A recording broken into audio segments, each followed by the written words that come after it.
शिव प्यारा आ गया।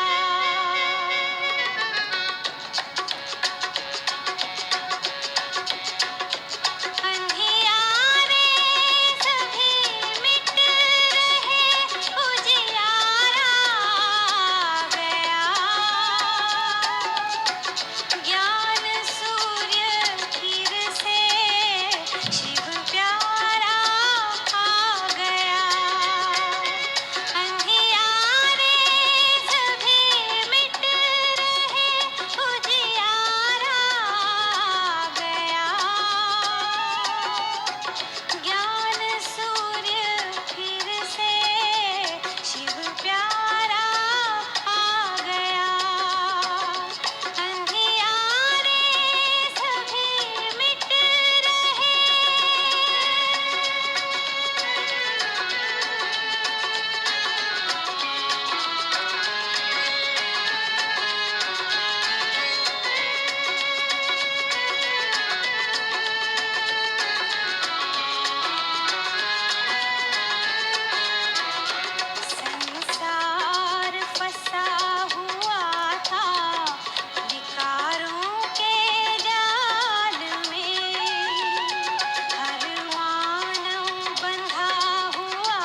ओम शांति।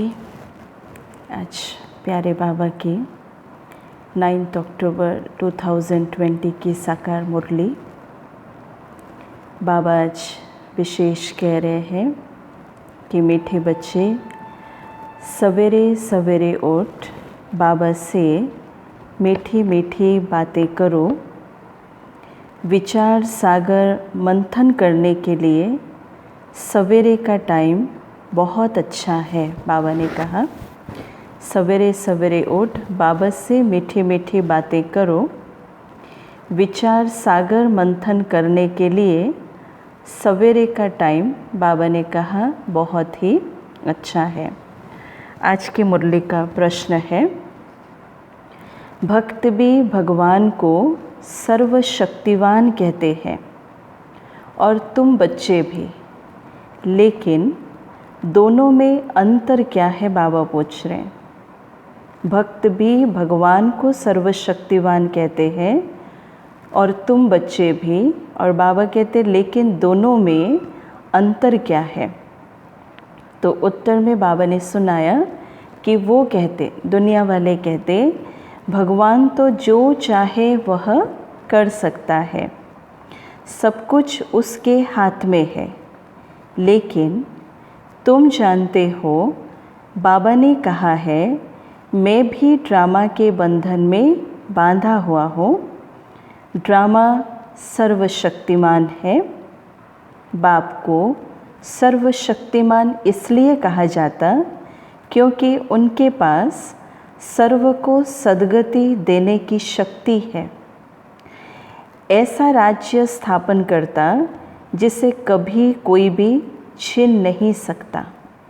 अंतर समझ में आया? बाबा ने कहा दुनिया वालों की जो है परमात्मा के प्रति वो क्या है कि भगवान जो चाहे वो कर सकता है, सब कुछ उसके हाथ पे है।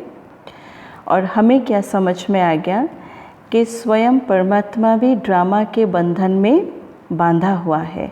भले वो सर्वशक्तिवान है लेकिन फिर भी वो ड्रामा के बंधन में बांधा हुआ है। तो बाबा कहते ड्रामा भी सर्वशक्तिमान है। ओम शांति। किसने कहा? बाबा पूछ रहे हैं ये ओम शांति किसने कहा? बाबा ने कहा। फिर बाबा कहते ओम शांति ये किसने कहा? 2 बारी जब ओम शांति होता है तो बाबा भी पूछते कि ये किसने कहा? तो बाबा कहते ये बाप दादा ने कहा। तो बाबा कहते फिर ये दादा ने कहा। तो अब तुम बच्चों ने यह पहचाना है कौन बाबा कह रहे हैं और कौन दादा कह रहे हैं। मुरली में भी देखो कई बार शिव बाबा कई बातें कहते, तो कई सारी बातें जो ब्रह्मा बाबा भी कहते हैं। तो बाबा कह रहे हैं अब तुम बच्चों ने ये पहचाना है। ऊंच ते ऊंच की महिमा तो बाबा कहते बहुत भारी है। कहते हैं कि सर्वशक्तिमान है तो क्या नहीं कर सकते। दुनिया वालों की ऐसी मान्यता है कि परमात्मा सर्वशक्तिवान है तो ये क्या नहीं कर सकता, क्या वो नहीं कर पाता। बाबा कहते अब यह भक्ति मार्ग वाले तो सर्वशक्तिमान का अर्थ बहुत भारी निकालते होंगे। बाबा कहते हैं ड्रामा अनुसार सब कुछ होता है, मैं कुछ भी करता नहीं हूँ। मैं भी ड्रामा के बंधन में बांधा हुआ हूँ। ड्रामा के बंधन में बाबा भी बंधा हुआ है, इसलिए बाबा खुद कह रहे हैं कि मैं कुछ भी करता नहीं हूँ। सिर्फ तुम बाप को याद करने से सर्वशक्तिमान बन जाते हो। कल की भी, अब 2 दिन पहले भी मुरली में बाबा ने क्या कहा था कि जैसे है ना, हम परमात्मा को पुकारते हैं कि हे पतित पावन आओ कह करके। अब बाबा कहते हैं मेरा काम है पतित आत्माओं को पावन बनाना, ना कि हर एक की इच्छाओं को बैठ कर के यहाँ पर पूर्ति करना, ये मेरी कारोबार है। तो आज भी बाबा क्या कह रहे हैं कि तुम सिर्फ बाप को याद करो तो तुम सर्वशक्तिवान बन जाते हो। पवित्र बनने से तमो प्रधान से सतो प्रधान बन जाते हो।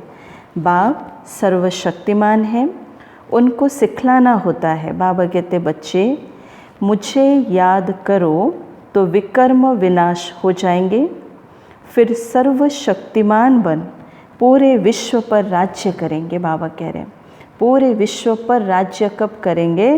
बाबा कहते जब तुम्हारे विकर्म विनाश हो जाएंगे और जब तुम अपने कर्मेंद्रियों के ऊपर राज्य करना शुरू कर दोगे तब तुम पूरे विश्व के ऊपर भी राज्य करोगे। बाबा ने कहा शक्ति नहीं होगी तो राज्य कैसे करेंगे? वो भी बात है, शक्ति नहीं होगी अर्थात आत्मा में शक्ति नहीं होगी तो वो राज्य कैसे करेगी? तो शक्ति मिलती है योग से, इसलिए भारत का प्राचीन योग बहुत गाया जाता है। बाबा कह रहे हैं कि तुम बच्चे नंबरवार याद कर और खुशी में आते हो। तुम जानते हो हम आत्माएं बाप को याद करने से पूरे विश्व पर राज्य प्राप्त कर सकते हैं और कोई की ताकत नहीं जो बाबा कहते छीन सकते। बाबा ने कहा याद से बाबा कहते तुम पूरे विश्व पर राज्य प्राप्त कर सकते हो और ऐसी एक दुनिया में जाने वाले हैं जिसको बाबा कहता किसी के अंदर इतनी ताकत नहीं जो तुम्हारे इस राज्य भाग्य को कोई छीन करके लेके जा सकता है। किसी के अंदर इतनी हिम्मत नहीं है। तो ऊंच ते ऊंच बाप की महिमा सब करते, परंतु बाबा कहते समझते कुछ भी नहीं।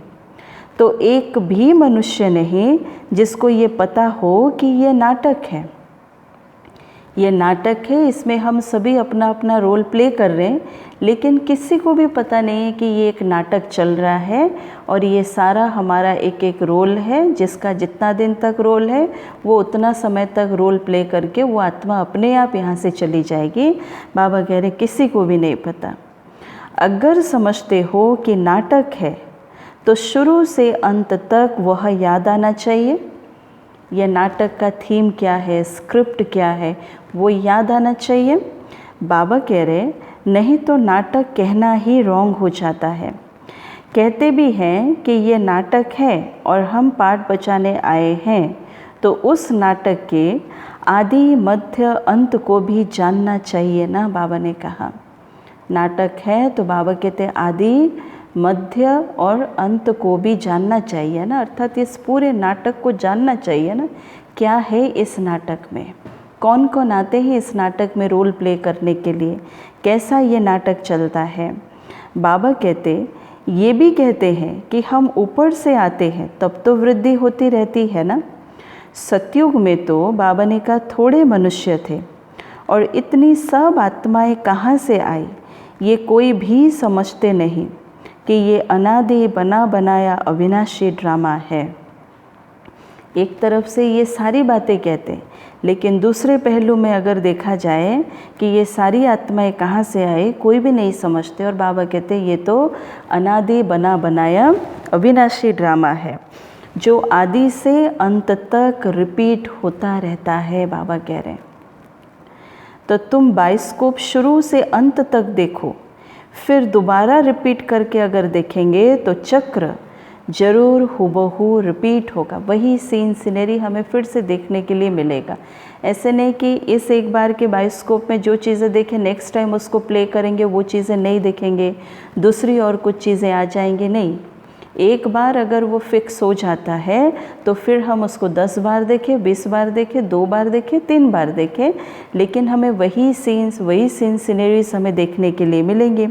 और बाबा कहते कि ज़रा भी फ़र्क नहीं होगा, ज़रा भी फ़र्क नहीं होगा। बाबा ने कहा बाबा कहते बाप मीठे मीठे बच्चों को कैसे बैठ समझाते और कितना मीठा बाप है। देखो आज बाबा ड्रामा के ऊपर कितना निश्चय करा रहा है कि ये ड्रामा हुबहू रिपीट हो रहा है, जैसे हुआ था वैसे ही फिर से ये शो चल रहा है, वैसे ही सब कुछ ये हो रहा है, इसमें कुछ भी चेंज नहीं है, नथिंग न्यू बाबा जैसे कह रहे हैं। क्योंकि ड्रामा के ऊपर भी हम बच्चों का निश्चय नहीं है, क्योंकि जब परिस्थिति आती है तो फिर ज्यों का त्यों हम सारी चीज़ों को रिपीट करते हैं कि ये भगवान तूने ऐसा क्यों किया, तूने मेरे साथ ऐसा क्यों होने के लिए दिया, ऐसा क्यों हो गया हमारे साथ। तो इसलिए आज बाबा क्या कर रहे हैं, पूरी ड्रामा के ऊपर पक्का निश्चय बिठा रहे हैं। बाबा कह रहे हैं कि कितना मीठा बाप है। हम भी क्या कहते हैं कि बाबा आप कितने मीठे हो, कि बाबा आप कितने मीठे हो।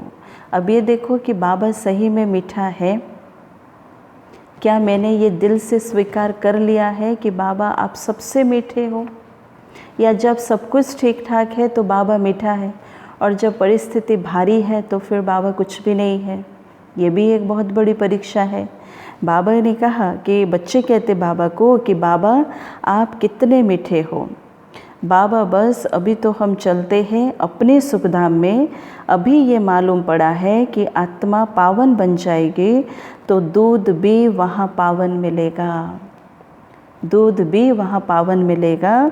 श्रेष्ठाचारी आत्माएं बहुत मीठी होती है, समय पर बच्चे को आपे ही दूध पिलाती है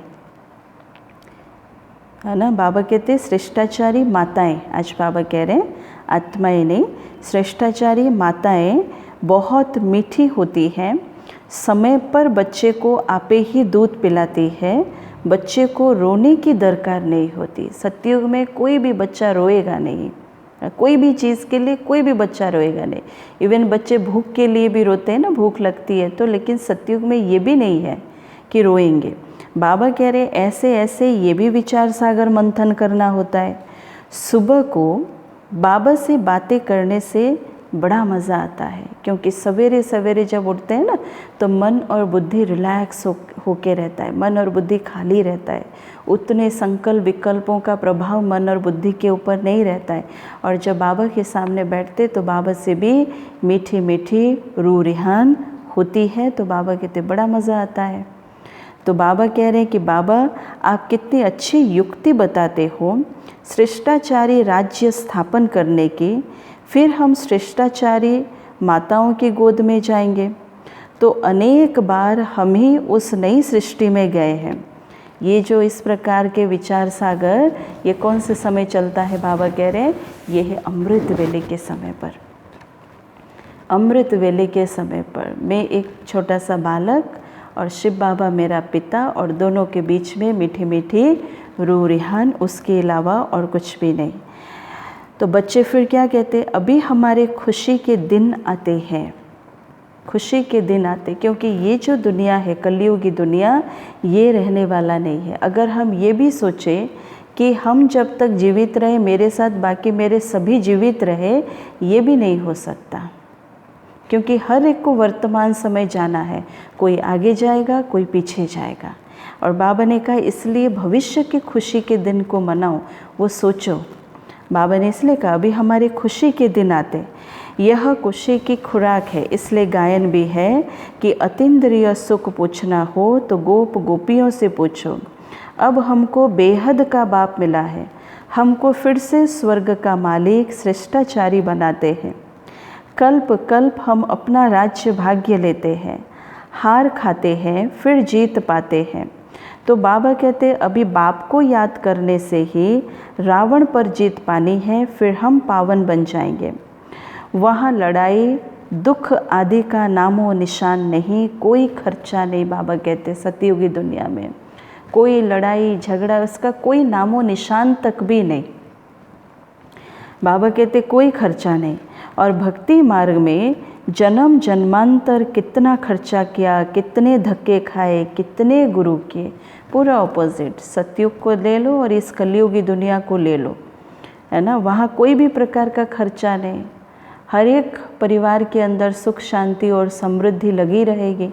और लेकिन इस कलयुगी वातावरण में इसलिए बाबा कहते हैं कि भक्ति मार्ग में जन्म जन्मांतर कितना खर्चा किया, कितने धक्के खाए, कितने गुरु किए, अब फिर आधा कल्प हम कोई गुरु नहीं करेंगे। बाबा ने कहा ज़रूरत ही नहीं होगी, 2500 साल तक कोई गुरु करने की ज़रूरत ही नहीं होगी। शांति धाम सुखधाम जाएंगे। बाबा कहते हैं तुम सुखधाम के राही हो, तुम सुखधाम के राही हो। तो अब दुख धाम से सुखधाम में जाना है। वाह हमारा बाबा कैसे हमको पढ़ा रहे हैं, ये बोलो सभी कि वाह मेरा बाबा कैसे मुझे पढ़ा रहा है।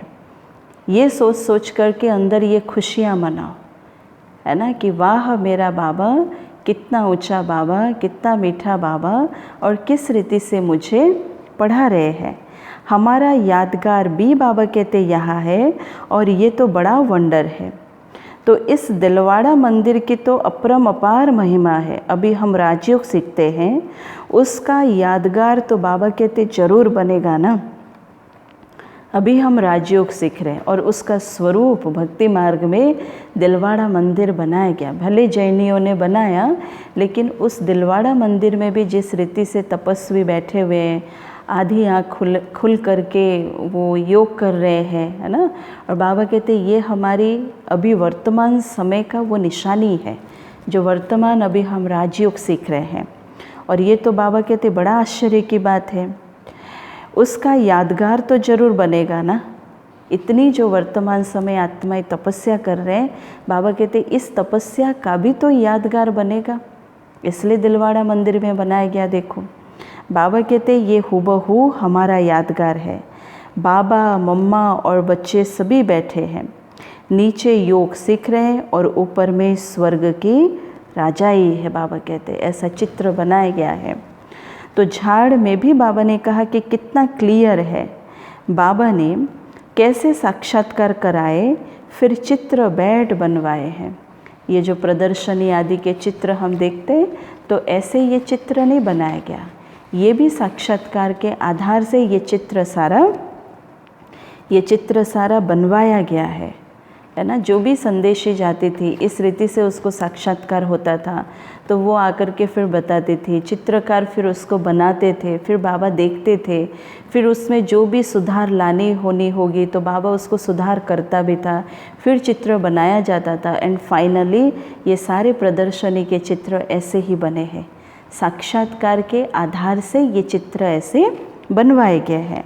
तो बाबा ने ही साक्षात्कार कराया और फिर करेक्ट भी किया। बाबा ने ही साक्षात्कार कराया और बाबा ने ही करेक्ट भी किया। बाबा ने कि ये चित्र ऐसा नहीं, इसमें ये थोड़ी सी चेंजेस लाना, इसमें ये थोड़ा सा सुधार लाना। तो बाबा भी इसलिए क्या कह रहे हैं कि कितना वंडर है। बाबा ने कहा कितने आश्चर्य की बात है, सारी नई नॉलेज है, किसको भी इस नॉलेज का पता ही नहीं है। तो बाबा बैठ समझाते मनुष्य कितना तमो प्रधान बनते जाते हैं, मनुष्य सृष्टि बढ़ती जाती है। बाबा ने क्या कहा कि मनुष्य कितना तमो प्रधान बनते जाते। दुनिया को ये चीज़ दिखाई दे रहा है, लेकिन देखते हुए भी आज इंसान ये देख नहीं पा रहा है कि आज दुनिया की हालत कैसा हो गया, क्योंकि मनुष्य बहुत ऊंची रीति से साइंस को देख रहा है, उसकी टेक्नोलॉजी को देख रहा है, इसलिए उसको लग रहा है कि अभी बहुत उन्नति हो रहा है, बहुत डेवलपमेंट हो रहा है। और बाबा क्या कहते, दुनिया दिन ब दिन और भी तमो प्रधान होता जा रहा है और भक्ति भी वृद्धि को पाते पाते तमो प्रधान बनती जाती है। तो यहाँ अब तुम सतो प्रधान बनने का पुरुषार्थ करते हो। गीता में भी अक्षर है मन मना भव, सिर्फ ये नहीं जानते कि भगवान कौन है। अब तुम बच्चों को बाबा ने कहा सवेरे सवेरे उठकर क्या करो। बाबा कहते जब तुम्हें अब पता चल गया तो अब हम बच्चों को सवेरे सवेरे उठकर क्या करना पड़ेगा। बाबा कहते सवेरे सवेरे उठकर विचार सागर मंथन करना है कि मनुष्य को भगवान का परिचय कैसे दें। बाबा कहते हैं और वही एक अच्छा समय है विचार सागर मंथन करने का। भक्ति में भी मनुष्य सवेरे सवेरे उठकर कोठी में बैठ भक्ति करते हैं, तो वह भी विचार सागर मंथन हुआ ना। बाबा ने कहा तो वह भी विचार सागर मंथन हुआ ना। बाबा ने कहा, बाबा कहते अभी तुमको ज्ञान का तीसरा नेत्र मिला है। बाप तीसरा नेत्र देने की कथा सुनाते, इसलिए भक्ति में उसको क्या कहा गया है, कौन सी कथा, तीजरी की कथा। बाबा ने हमें जो ये ज्ञान का चक्षु दिया है, तीसरा नेत्र दिया है, बाबा कहते इसको ही फिर तीजरी की कथा कह दिया है। तीजरी की कथा, फिर अमर की कथा, सत्यनारायण की कथा भी मशहूर है। और सुनाने वाला एक ही बाप है जो फिर भक्ति मार्ग में चलती है। बाबा कहते हैं जो फिर भक्ति मार्ग में चलती है। कथा तो बाबा ने अभी सुनाया, लेकिन भक्ति मार्ग में वो एक किताब में वो कथा बन कर के आया, जिसको सिर्फ लोग पढ़ते गए लेकिन समझने की कभी कोशिश नहीं की, उसके अंदर क्या आध्यात्म छिपा हुआ है उसको भी कभी समझने की कोशिश नहीं की। तो बाबा कहते ज्ञान से तुम बच्चे सॉल्वेंट बनते हो, इसलिए देवताओं को पद्मपति कहते हैं, क्योंकि देवताएं बहुत धनवान पद्मपति बनते हैं। कलयुग को भी देखो और सतयुग को भी देखो, रात दिन का फर्क है ना, जमीन आसमान का फ़र्क है। कहाँ सतयुग और बाबा कहते बच्चे कहाँ कलयुग।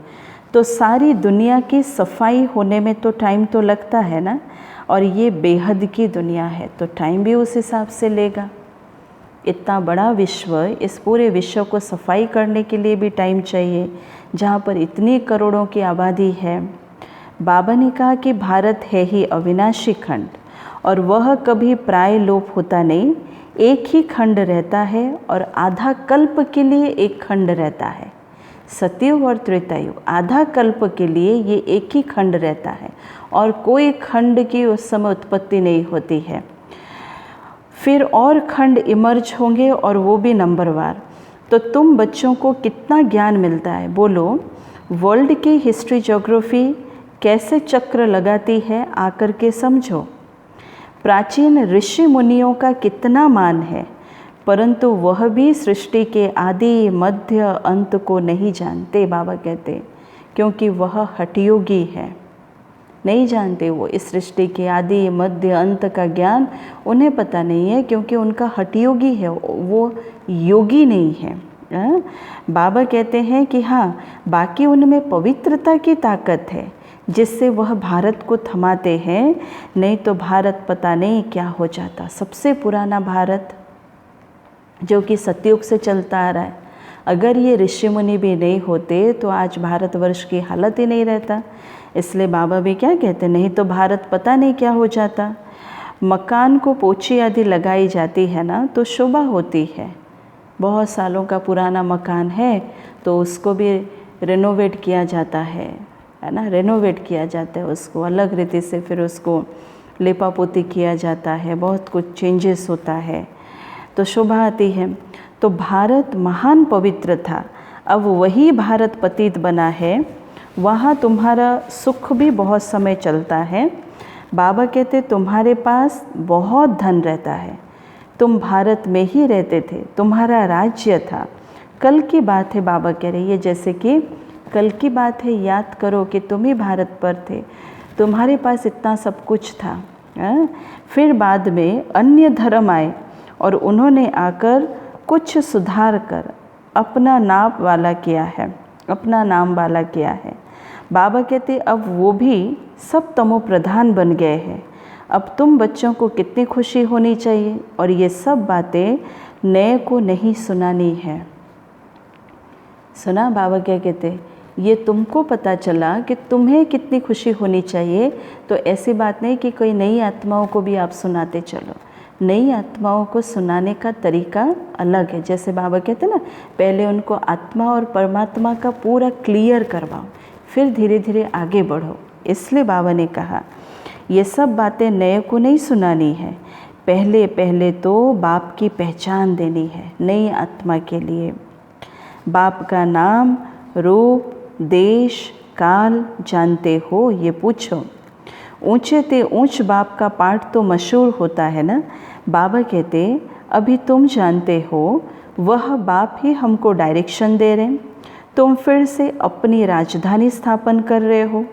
तुम बच्चे मेरे मददगार हो, तुम पवित्र बनते हो, बाबा ने कहा, और तुम्हारे लिए ही पवित्र दुनिया जरूर स्थापन होनी है। बाबा कहते सुना बाबा ने क्या कहा, तुम मेरे बच्चे, तुम बच्चे मेरे मददगार हो, तुम ही पवित्र बनते हो। इतनी करोड़ों आबादी के बीच में हम थोड़े से आत्माएं जो कि बाबा को पहचाने, बाबा के डायरेक्शन पर चल रहे, बाबा के मददगार बच्चे ही पवित्र बनने की मेहनत दिखलाए, तो बाबा कहते तो तुम्हारे लिए ही तो पवित्र दुनिया की स्थापना होनी है ना। तो तुम ये लिख सकते हो कि पुरानी दुनिया बदल रही है, फिर ये सूर्यवंशी चंद्रवंशी राज्य होगा, फिर रावण राज्य होगा। तो चित्रों पर समझाना बाबा कहते बहुत मीठा लगता है। इनमें तिथि तारीख सब लिखा हुआ है। भारत का प्राचीन राजयोग माना, बाबा कहते याद।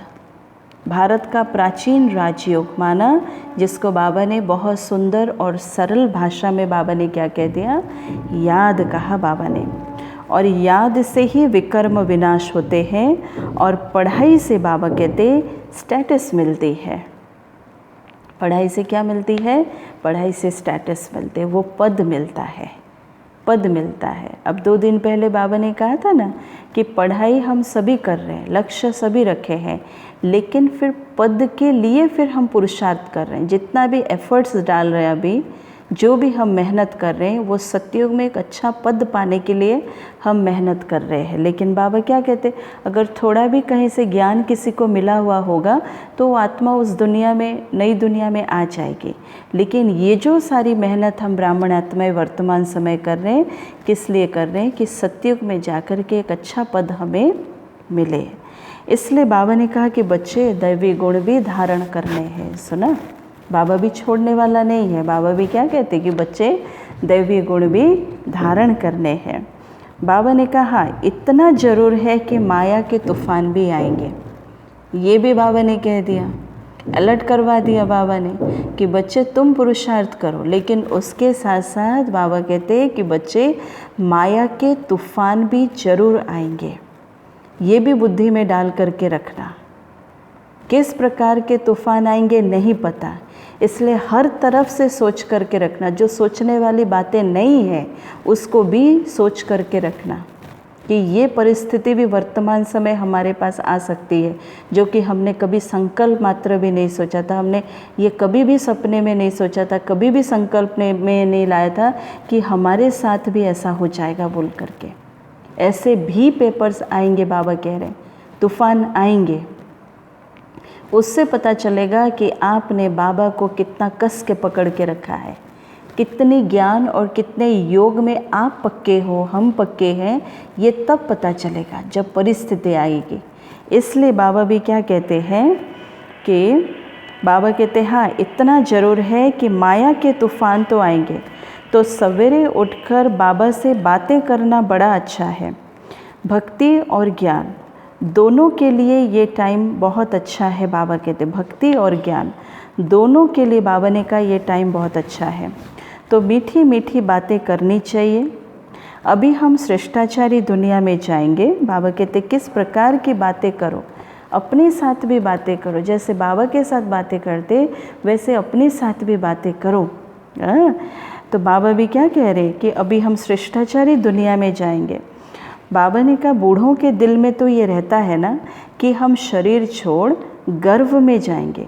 बाबा कितना नशा चढ़ाते हैं, तो ऐसी ऐसी बातें बैठ करो तो भी तुम्हारा जमा हो जाए। इसलिए इस ज्ञान मार्ग में सबसे बड़ी पुरुषार्थ है निर्मोही होकर के चलने का, तो सारे पेपर को पास कर जाएंगे।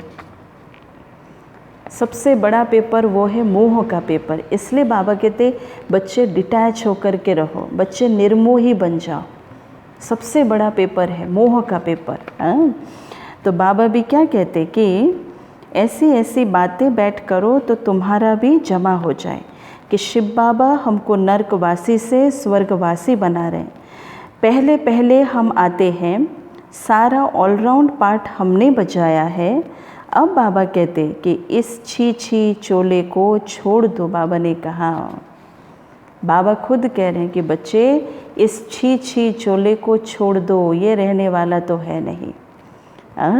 तो देह सहित सारी दुनिया को भूल जाओ, और ये है बेहद का सन्यास। वहाँ भी तुम बूढ़े होंगे तो साक्षात्कार होगा। हम बच्चा बनते हैं, लेकिन वहाँ बाबा कहते खुशी होती है। यहाँ जैसे कोई आत्मा शरीर छोड़ती है तो कितना चीखना, चिल्लाना, रोना, पीटना आदि, लेकिन वहाँ सतयुगी दुनिया में नहीं है, क्योंकि विकार ही नहीं है, मोह रूपी विकार ही नहीं है, हर आत्मा निर्मोही है वहाँ पर। तो इसलिए बाबा भी क्या कह रहे हैं कि कितनी खुशी होती है। बचपन तो सबसे अच्छा है वहाँ। तो ऐसे सवेरे बैठ विचार सागर मंथन करना है, पॉइंट्स निकलेंगी तो तुमको खुशी होगी। और खुशी में घंटा 1.5 घंटा बीत जाता है। और जितनी प्रैक्टिस होती जाएगी, बाबा कहते उतनी खुशी की मात्रा भी बढ़ती जाएगी। खुशी की मात्रा, बहुत मज़ा आएगा। और फिर घूमते फिरते याद भी बाबा कहते करना है। घूमते फिरते, निष्ठा वाली याद नहीं कि एक जगह पर बैठ गए और बस योग करना बैठ गए, नहीं।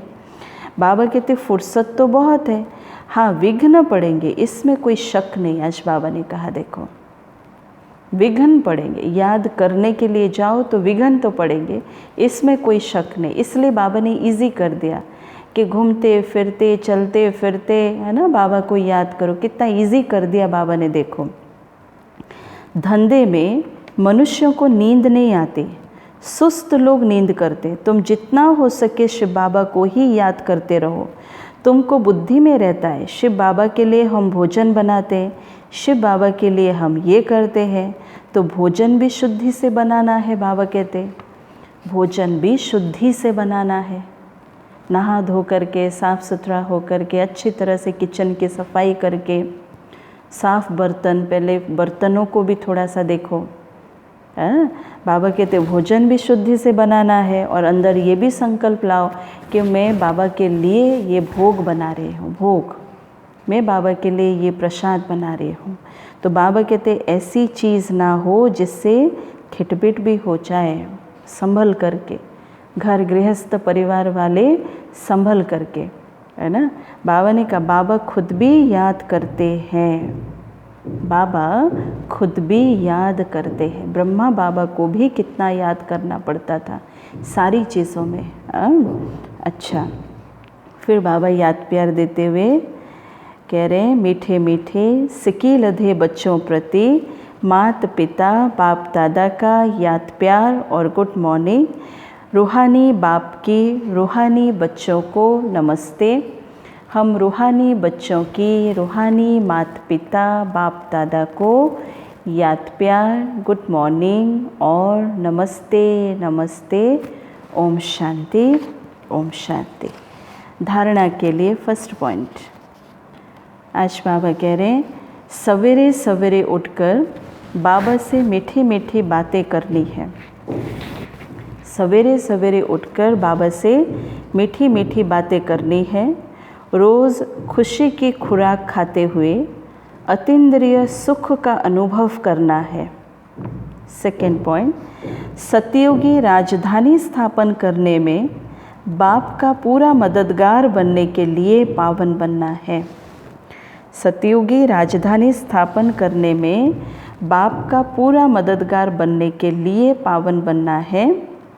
याद से विकर्म विनाश करने हैं और भोजन भी बाबा कहते शुद्धि से बनाना है। विशेष अटेंशन, भोजन भी कैसे बनाओ, बाबा कह रहे हैं भोजन भी शुद्धि से बनाना है। बाबा ने कहा वही बाबा को भोग लगेगा। हाँ, आज का वरदान, स्वस्थिति द्वारा परिस्थितियों पर विजय प्राप्त करने वाले संगम योगी विजयी रतन भव। और एक बार, स्वस्थिति द्वारा परिस्थितियों पर विजय प्राप्त करने वाले संगम योगी विजयी रतन भवन। बाबा कहते परिस्थितियों पर विजय प्राप्त करने का साधन है स्वस्थिति। ये देह भी बाबा कहता पर है, स्व नहीं है। ये देह भी जो हम कहते हैं कि ये मेरा मेरा मेरा, तो बाबा कहते हैं ये देह भी पराया है, ये भी स्व नहीं जो सदा साथ रहेगा। बाबा कहते स्वस्थिति व स्वधर्म सदा सुख का अनुभव कराता है और प्रकृति धर्म अर्थात पर धर्म या देह की स्मृति किसी न किसी प्रकार के दुख का अनुभव कराती है। तो जो सदा स्वस्थिति में रहता है वह सदा सुख का अनुभव करता है और उसके पास दुख की लहर आ नहीं सकती। बाबा कहते हैं उसके पास दुख की लहर आ नहीं सकती। वह संगम योगी विजयी रतन बन जाते हैं। बाबा कह रहे हैं वह संगम योगी विजयी रतन बन जाते हैं। स्लोगन है कि परिवर्तन शक्ति द्वारा व्यर्थ संकल्पों के बहाव का फोर्स को समाप्त करो। सुना बाबा ने क्या कहा?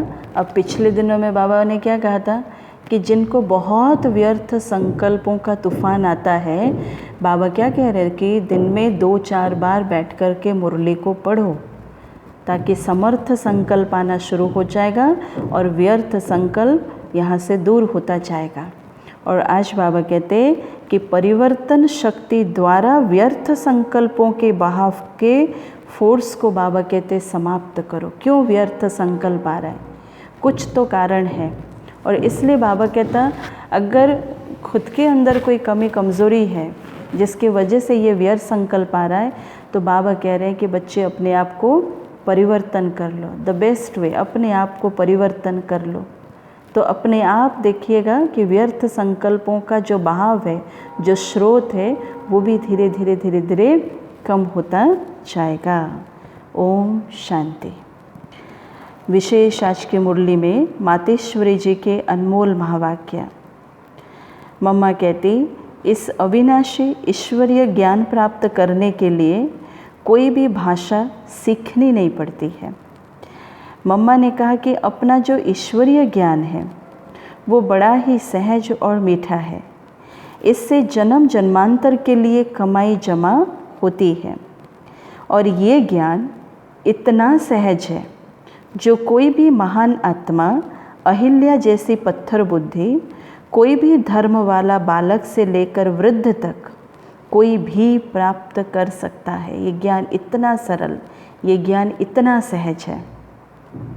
मम्मा ने कहा कि देखो, इतना सहज होते भी दुनिया वाले इस ज्ञान को बहुत भारी समझते हैं। कोई समझते हैं कि जब हम बहुत वेद शास्त्र उपनिषद पढ़कर बड़े बड़े विद्वान बने, उसके लिए फिर भाषा सीखनी पड़े, बहुत हठयोग करें तभी प्राप्ति हो सकेगी। लेकिन ये तो हम अपने अनुभव से जान चुके हैं कि ये ज्ञान बड़ा ही सहज और सरल है, क्योंकि स्वयं परमात्मा पढ़ा रहा है। इसमें ना कोई हठ क्रिया, ना जप, ना तप, ना शास्त्रवादी पंडित बनना, ना कोई इसके लिए संस्कृत भाषा सीखने की ज़रूरत है। मम्मा कहती ये तो नेचुरल आत्मा को अपने परमपिता परमात्मा के साथ योग लगाना है। भल कोई इस ज्ञान को ना भी धारण कर सके तो भी सिर्फ योग से भी बहुत फ़ायदा होगा। जानकारी मिल गई तो योग करना शुरू कर दे, बहुत फ़ायदा होगा। इससे एक तो पवित्र बनते हैं, दूसरा फिर कर्म बंधन भस्मीभूत होते हैं और कर्मातीत बनते हैं। इतनी ताकत है इस सर्वशक्तिवान परमात्मा की याद में।